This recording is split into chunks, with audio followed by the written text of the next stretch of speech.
Place is next on WBEZ. Marketplace is supported by Schwab. Schwab offers investors choices like full-service wealth management, self-directed investing options, and trading on Thinkorswim. More at schwab.com. Inflation. Tariffs. Inflation. Tariffs. Inflation. Tariffs. From American Public Media, this is Marketplace.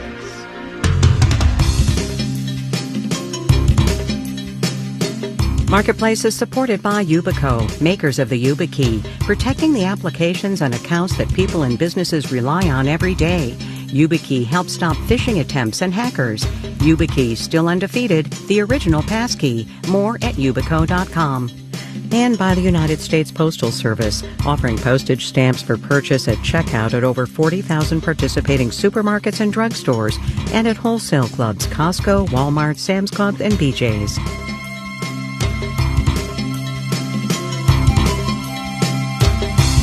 In Los Angeles, I'm Kai Ryssdal. It is Tuesday today. This one is the 12th of August. Good as always to have you along, everybody.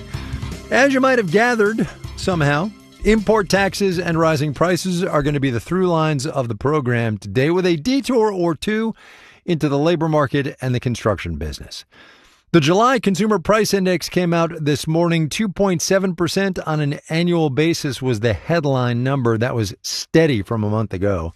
The core rate, though, which takes out food and energy and gives you a better sense of the long-term direction of things, that bumps up to 3.1% year over year. But that's for the whole economy, the wide-angle view, if you will.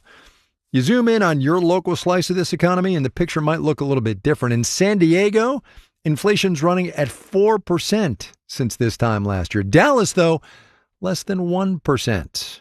Marketplace's Kristen Schwab gets us going. It's pretty normal for inflation to vary across the U.S. because it's normal for prices to vary, especially for housing, which makes up about a third of the CPI.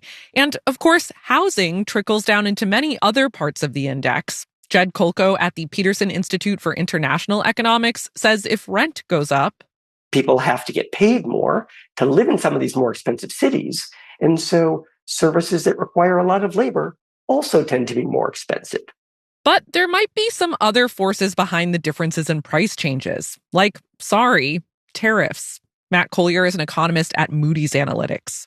West Coast imports are largely coming from Asia. Asian imports right now are being hit with higher tariffs than other places in the globe. Proximity matters to goods and also to specific types of workers, says Caroline Filene, an economist at Emory University. If you have a big immigration crackdown and you're in an area that depends heavily on immigrant labor, for example, hospitality industry, meat packing, agriculture, those prices for labor are going to go up. Big picture, though, Filene says local spikes in inflation are often short-lived. When you look at the metro areas, you'll see that there's a lot of volatility in the inflation rates across cities. Because swings in the economy, with housing, tariffs, and the labor force, hit different places in the economy at different times. And usually, at some point, they make their way through all the other regions. Jed Kolko at the Peterson Institute says that's why macroeconomists keep an eye on regional data. They look at price trends. They look at labor market trends. They look at everything having to do with local housing markets. They can use that data to try to understand what's coming to the rest of the country. I'm Kristen Schwab for Marketplace. On Wall Street today, stock traders saw that inflation report, which was steady-ish, and thought to themselves, steady-ish inflation with a weakening labor market. Yeah, the Federal Reserve is going to cut interest rates come September. Bond traders, as they are wont to do, saw it a little bit differently. We will have the details when we do the numbers.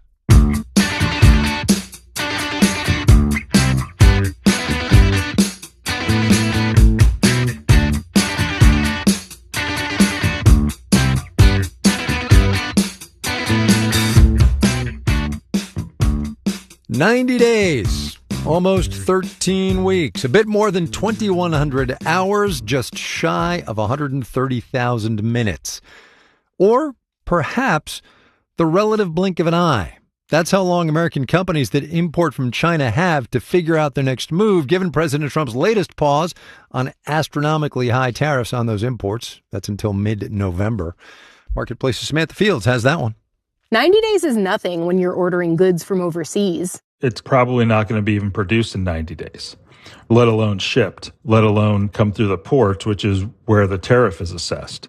Barton O'Brien owns a company called Bay Dog in Maryland that sells adventure gear for dogs, things like dog life jackets. He imports all of it from China, India, and Vietnam. We have not had to pay a nickel in tariffs yet, but that's only because we started planning for this over a year ago. As soon as Trump started talking about tariffs on the campaign trail, he ordered a bunch of extra inventory. But it's starting to run out. And so our factories are working on orders that they're going to be shipping this fall right now. I just don't know how much I'm going to have to pay for it. In Suwanee, Georgia, Aaron Brown says tariffs are already affecting almost every aspect of his business. He owns a shop called Town Center Music where he sells instruments. All of the uncertainty has seemed to cause COVID-style shipping disruptions. It's just been really, really hard to source products. And a lot of what he can get is more expensive. Some brands that I sell, I've done up to 3 price hikes in the last 3 months. It's been rough. It's also been rough for Matthew Hassett, founder of Lofty, a company that sells alarm clocks and sleep accessories.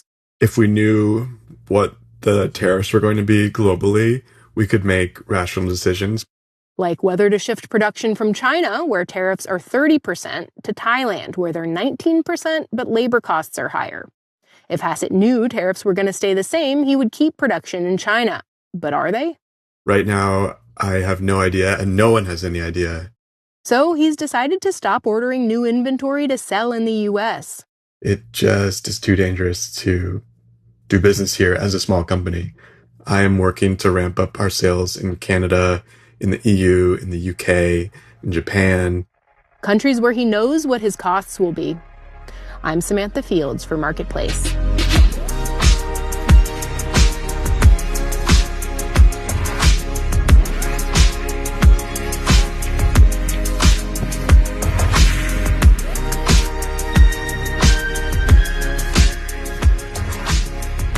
There was much made of the July jobs report that dropped a week ago this past Friday.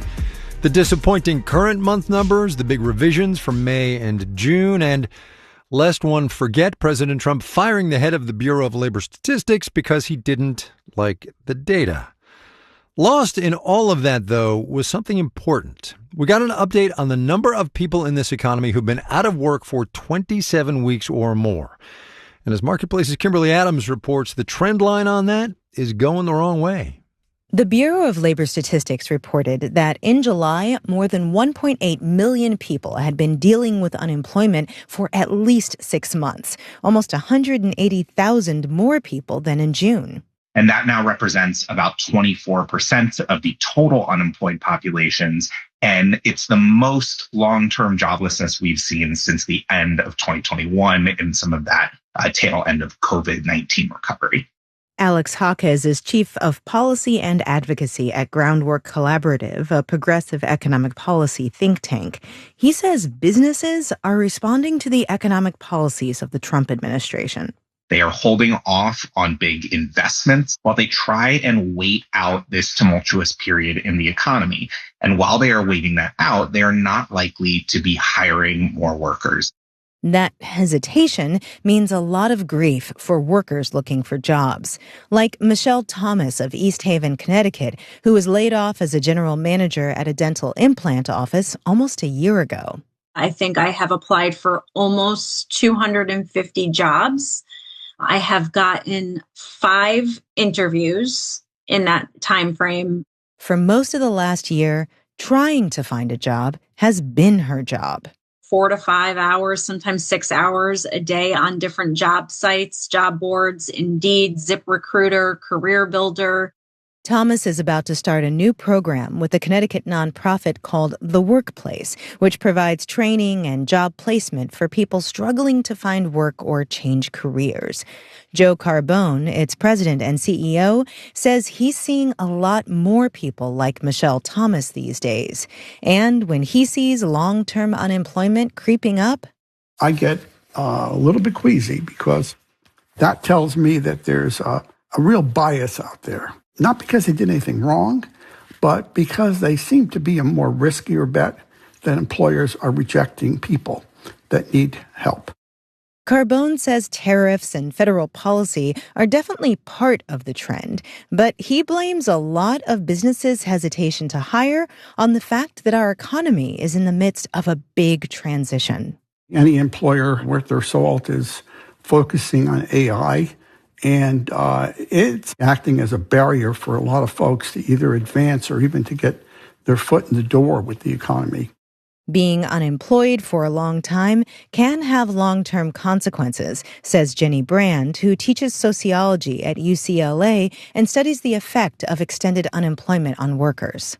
When they do find new jobs, those are often at lower quality than the jobs they held previously. So lower wages, worse conditions, maybe lower benefits. Plus, says Brand, having millions of people pounding the pavement for months has a knock-on effect. The longer that people are unemployed, of course, the more that there's workers in the market seeking employment and starts to crowd out new entrants. In other words, new grads end up competing with folks like Michelle Thomas, who says she's open to just about anything at this point. Thomas says she's burned through her savings, and while her husband is still employed, she wants to be working. I'm trying to stay positive. I'm trying to just find any little thing to keep myself motivated and keep myself going. She keeps updating her resume, writing cover letters, taking online courses for new certifications until something finally comes through. In Washington, I'm Kimberly Adams for Marketplace.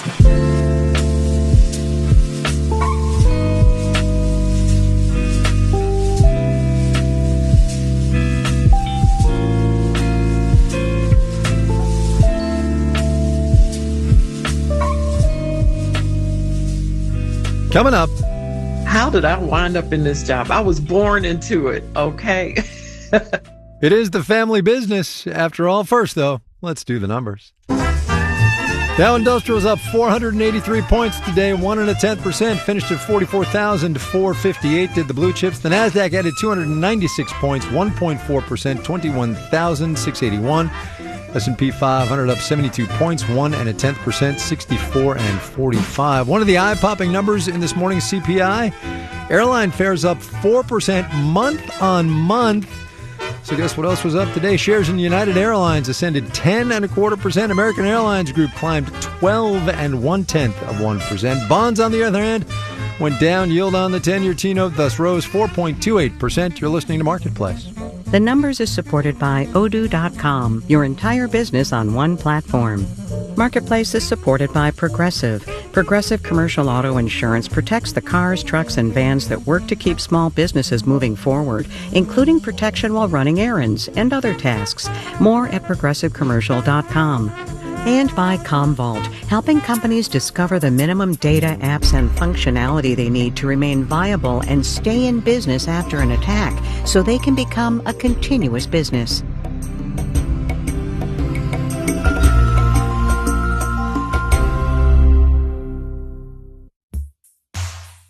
You're listening to Marketplace here on WBEZ. I'm Melba Lara.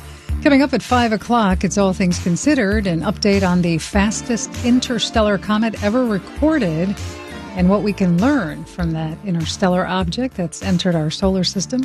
That's coming up after 5 o'clock. It's 83 degrees, on and off showers through tonight and some flash flooding possible. We have a flash flood advisory for Cook County until 6 o'clock tonight. Marketplace on WBEZ is supported by the University of Chicago Booth School of Business, where faculty have shaped finance theory and markets for more than a century, creating global impact. Details at chicagobooth.edu/business. WBEZ members are a special bunch. They're listeners like you who believe that fact-based journalism should be freely available to everyone. If that resonates with you, but you haven't given yet, now's your moment. Give today at WBEZ.org/donate. Let's head back to Marketplace on WBEZ. This is Marketplace. I'm Kai Ryssdal. The beauty of that CPI data that came out this morning is that there is so much in there. It is a very long list of pricing data on a very granular list of products and services. Some of them running under that top line number, which was 0.2% on a month-to-month basis. Some of them running over. Household furnishings and supplies, for instance, a 0.7% increase June to July. Footwear was up 1.4%. Infant and toddler apparel up 3.3%. Marketplace's Savannah Peters has more now on what those tariff-exposed categories might tell us about where prices in the rest of this economy might be headed. Kate Quinn Organics sells clothes for babies and kids, and it works closely with an overseas supplier. They have in-house dyeing, in-house printing. Everything is done in India. The company's chief of staff, Kayla McCoy, says it downsized and laid off workers earlier this year to absorb a baseline 10% tariff on its products. We went from having a warehouse where we did our own fulfillment to outsourcing it to a third-party logistics company. That helped the company keep a lid on prices until a few weeks ago when President Trump started ratcheting up tariffs on Indian goods to 50%. You know, you can only eat so much of that cost. McCoy says the company is now gradually increasing prices. Their popular baby bodysuits are up from $16 to $17. And it's not just its reliance on an Indian supplier that exposes Kate Quinn Organics to tariffs. Clothes are seasonal, so tough to order far in advance. For some goods, it's harder to build up anticipatory inventories. Katie Russ is an economist at UC Davis. She says while some sectors are still selling from pre-tariff stockpiles, others have to be more responsive in how they price imports. Maybe they're perishable. Maybe they're just really big and so costly to store. So you might think of, some furniture items. Products that can already have pretty thin profit margins, says Zach Rogers, a professor of management at Colorado State. There's plenty of margin built into an iPhone. There's less margin built into a toy. Rogers is paying attention to how tariffs are rippling through those supply chains that are already exposed to shifting tariff policy. But eventually it will spill over into electronics. It will spill over into some commodity stuff, into grocery. When those sectors run out of levers to pull, he says consumer prices could rise more quickly. I'm Savannah Peters for Marketplace.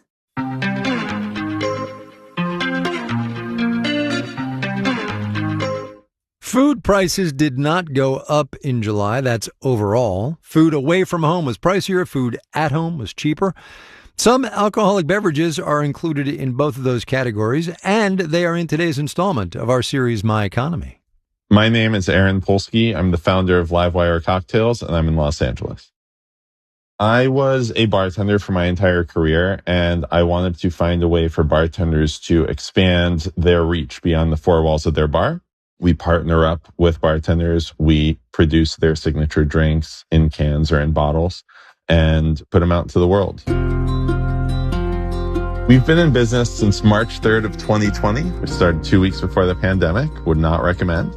Surprisingly, 2020 was not our hardest year. 2024 was. Our raw material costs went up. In fact, our whiskey doubled. And my bank account had been empty for months at that point. And this was also in the midst, reality was kind of hitting, and I was looking for other jobs. In a last resort, I posted a video on Instagram letting people know that we might not make it into next week. It was scary to post that video. I was doing consumer tastings in liquor stores and Whole Foods and all of these places. And I remember the first time I recorded the video was in the parking lot at Whole Foods. And then I recorded it a couple more times. And then one day I decided to post it. And yeah, the right person saw it. A Native American tribe's distillery called Talking Cedar reached out and asked if I would license the brand, which I was very happy to do. So the Chehalis tribe that owns Talking Cedar, which is the first legal Native American distillery, they were instrumental in overturning an Andrew Jackson era law banning distillation on tribal land. They took over production of our product. They were able to utilize economies of scale, and our on-shelf price went down significantly. And it was the first time that we actually started making money, ironically. When the economy goes down, high-end alcohol is one of the first things to go. And when I speak to my liquor store customers, a lot of them reported a decline in business because the cost of groceries and the cost of rents were going up, and generally the cost of living. So consumers are definitely feeling squeezed. My pitch to them is, hey, you're spending money on alcohol. It might as well taste better for $1 more per can. And usually that resonates with them. Aaron Polsky is the founder of Livewire Cocktails here in Los Angeles. Wherever you are, whatever you do, it is your stories that power this economy, you know. So let us know what's going on. Marketplace.org/myeconomy.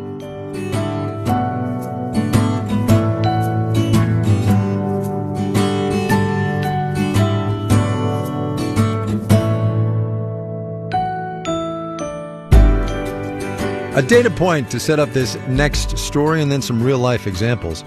According to the Pew Research Center, less than 7% of U.S. construction businesses are Black-owned.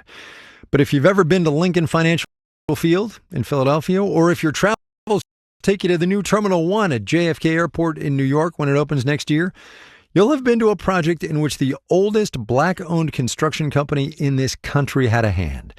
McKissick & McKissick was founded in 1905. It is still a family business run today by CEO Cheryl McKissick Daniel, who's also got a book out today called The Black Family Who Built America. Thank you so much for coming on the program. Thank you. Glad to be here. There's a lot in this book about your family, less so, I think, about you. Would you just, so we all have some ground truth here, tell us how you wound up in this job? How did I wind up in this job? I was born into it, okay? My family was not playing about the fifth generation. And when I was a little girl, my father would give me train sets and Leroy lettering sets and T-squares, and made sure that I was on a trajectory to be an architect or an engineer, to be a part of this business. Sounds like you kind of didn't have a choice. Not a choice at all. No questions asked. They also selected where I went to college. So it was a different day. To get the plug in here, Howard University, right? Howard University. My father would tell me growing up, you can go anywhere you want to college, but I'm only paying for Howard University. There are, that's a good way to do it, right? There are listeners to this program who will know the work you have done, some of which I recited up in the introduction, but don't know the firm McKissick & McKissick. Would you tell us how this firm came to be and why it is so important to you? Absolutely. You know, I love the way you started that people will know the structures that we have built, but they won't know who built it, because that's how we operate. And so, you know, the question is, every time you walk into any structure whatsoever, the question should be, if you like it, who built this? And so I want to say we did, the McKissicks. We are a fifth generation design and construction firm that dates back to 1790. And so today we are a family that is the first Black licensed architect in America, with my grandfather and his brother with license 117 and 118 in the state of Tennessee. We have built across the north and southeast of this country. And we've had the opportunity now to work on some of the most iconic projects in New York City, most notably the new World Trade Center, along with JFK Terminal 1 and LaGuardia Airport. Obviously, when you're talking about a lineage that this company has, going back as far as it has to your enslaved ancestors, legacy matters. But I guess the question is, how do you frame that legacy of being a woman-run now, black-owned family business in a day and in a time where that can be a little challenging in this economy right now. Yes. Well, if you think it's challenging now, just think back at slavery and Jim Crow. And this company has made it through. You know, the probability of passing a business down to the second generation is about 45%. And then to pass a business down to a third generation is 18%. And so, yes, right now, there is this undercurrent out there that wants to, terminate DEI programs, and they want to terminate our history. But that's exactly why this book is important. Black excellence has always been there. It's just people haven't seen it for what it is. There are still people out there interested in our stories, interested in working with us, as was the days right after slavery. Let me get you back to where we started, legacy and what this company means 5 generations on. You say you didn't have a choice in joining this company. Your dad kind of made that clear. You have 2 daughters. Are you confident about the 6th generation? Because that's got to be like 0.1%.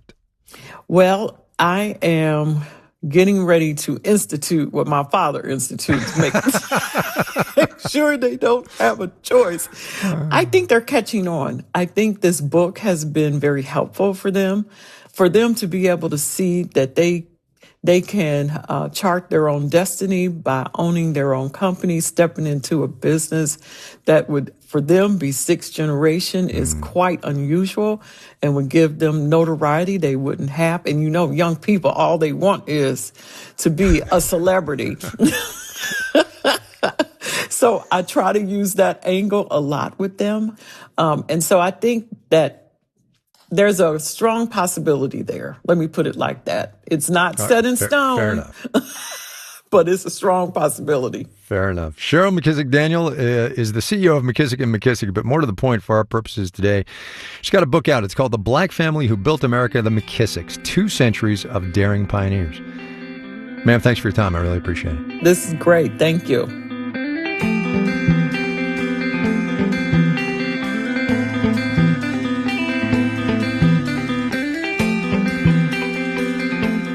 Marketplace is supported by Odoo, dedicated to providing software designed to scale with businesses.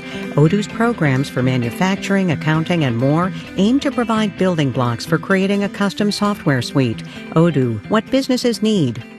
This final note on the way out today, tip of the hat to economist and occasional source for our reporters, Claudia Sahm. She was responding to the news that yesterday, before his nomination to run the Bureau of Labor Statistics was announced, E.J. Antoni of the Heritage Foundation had done an interview with Fox News in which he said, and this is a quote, "The BLS should suspend issuing the monthly jobs reports, but keep publishing the more accurate, though less timely, quarterly data." One hates to be that guy, but I'm obliged to refer the nominee to Title 29 of the United States Code, Section 2, which reads in relevant part, "The Bureau of Labor Statistics shall collect, collate, report, and publish at least once each month full and complete statistics of the volume and of changes in employment." Maybe that'll come up at his confirmation hearing. Who knows? Jordan Manji, Sunil Maharaj, Janet Wynn, Olga Oxman, Virginia K. Smith, and Tony Wagner are the digital team. Francesca Levy is the executive director of digital. And I'm Kai Ryssdal. We will see you tomorrow, everybody.